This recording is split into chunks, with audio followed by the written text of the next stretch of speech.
Fernando Jose, kumusta lagay ng ate ko? Ligtas na ba si Ate Rosalinda? Nakaligtas na ba siya? Huwag po kayong mag-alala. We've witnessed everything. Kaya nasa inyo po ang aming suporta.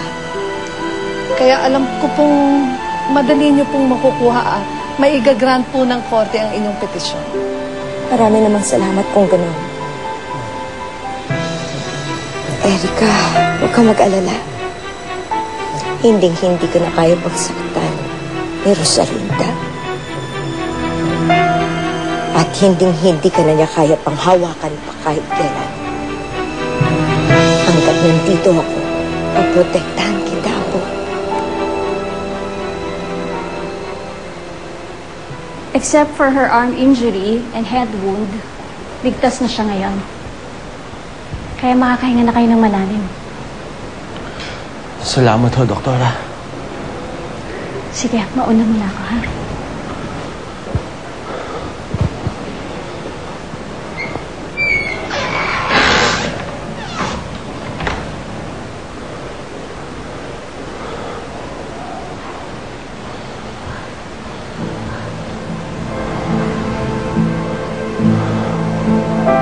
Rosalinda.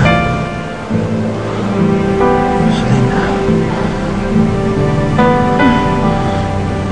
Fernando Jose. Rosalinda. Salamat at ligtas ka. Ngayon ako naniniwala na mahal talaga ako ng Diyos. Dahil hindi ka niya kinuha sa akin. Si Erica, nasaan ang anak ko? Ligtas siya, Rosalinda. Kaya huwag mo na muna siyang alalahanin. Bakit wala siya dito? Asan ang anak ko? Ibigay mo siya sa akin, Fernando Jose. Rosalinda, tama na. Huwag mo na isipin yun. Kailangan mo muna magpagaling. Hindi. Rosalinda, huwag ka na. Bitawan mo ko! Ibigay niya sa akin ang anak ko! Ibigay niya sa akin si Erica! Ano mo kasi si Erica? Hindi. Ayoko. Ibigay mo sa akin ang anak ko. Aba! Basta I love you po talaga! Ang tahanang kanilang dinap. Nabigyan na ng papakalma si Rosalinda. Kaya hindi na siya nagwawala ngayon. Kung nakakaawa naman si Rosalinda. Kailangan niyang anak niya. Mapapanatan din si Rosalinda kapag nakita niya si Erica. Akala ko ba nakita ni Bata? Bakit hindi niyo magpakita kay Rosalinda? Ayun na nga ho ang gagawin ko ngayon. Uuwi para sunduin si Erica. Pare, you can't do that. Baka mapahamak ulit yung bata. Bakit po siya mapapahamak? Eh, nanay niya naman si ate, ah. Oo. Kaso wala sa tamang pag-iisip ngayon si Rosalinda. Kaya nga siya tumalon sa building kasama ni Erica. Tapos gusto niyo isoli uli. Pare, baka ano pa mangyari ulit sa bata? Nag-file na kaninang abogado ko ng petition sa korte para mabigay na sa akin ng full custody, Erica. So I'm hoping na mag-grant ka agad sa akin. Please. I'm happy for you, Valeria. Pero hindi naman tungkol kay Erica ang pinunta ko rito. At isa pa, wala naman akong pakialam sa batang yun. At bakit wala kang pakialam? Tunay siyang apo ni Alfredo. So in effect, that makes you a real lola. Bakit parang may laman yata yung sinasabi mo, Valeria? Hindi kaya ni Rosalinda maging ina sa anak niya ngayon. Hindi si Erica ang gamot para kay Rosalinda. Anong gagawin niyo? Hindi niyo ipapakita sa anak kong apo ko? Lalong-lalo lang lagi ni Rosalinda pag ginawa niyo yan. Hindi ko ho magagawa kay Rosalinda yun. Ipapakita ko pa rin sa kanya ang anak namin. Pero tama si Gerardo.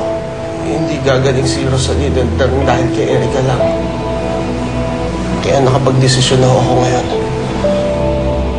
Are you still so clueless, Evangelina? Hanggang ngayon ba, hindi mo pa rin alam? Totoo? Anong totoo?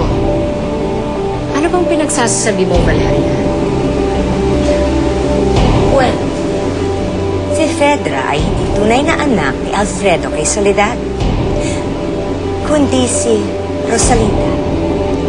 Siya ang tunay na anak ng kapatid ko kay Soledad. Kahit masakit para sa akin,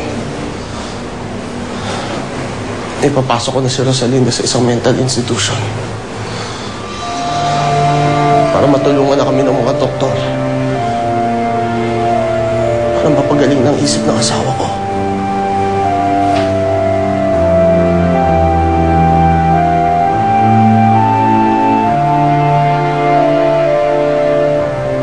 Alam nyo, Mr. Altamirano, tama yung desisyon nyo na ilipat dito yung asawa nyo. Kasi we have the facilities and the capabilities to fully attend to your wife's needs. Saka, don't worry too much sa surroundings because maybe they're manageable naman and controllable. Talagang may mga times lang na medyo ganyan sila.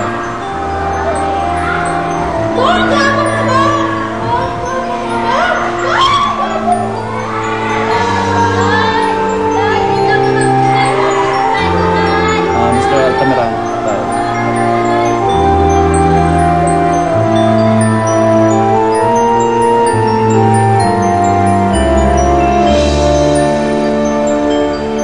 Hahaba talaga ang hair mo. Huwag na kayo mag-alala, Mr. Altamirano. Safe naman dito yung asawa niyo eh. Pwede na kayo umalis.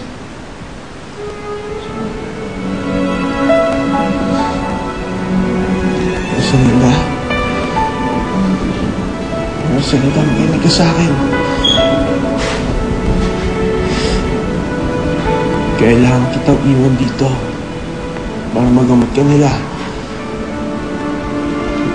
Kailangan kong gawin yun para gumaling ka. Iiwan mo ako. Ayoko, Fernando. Kasi huwag mo akong iiwan dito. Natatakot ako. Umuwi na tayo. Gusto ko na makita si Erica. Ibigay mo sa akin ang anak ko. Wala pa nga ako sa'yo. Makikita mo siya ulit. Magsasama ulit tayong tatlo.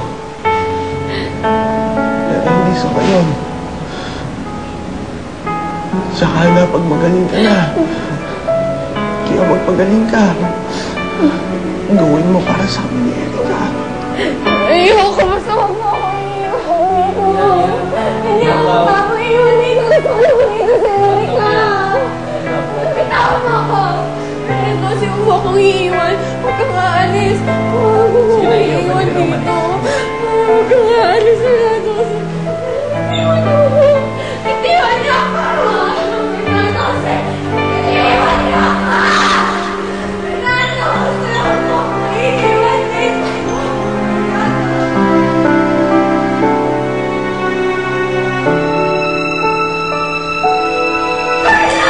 Fernando!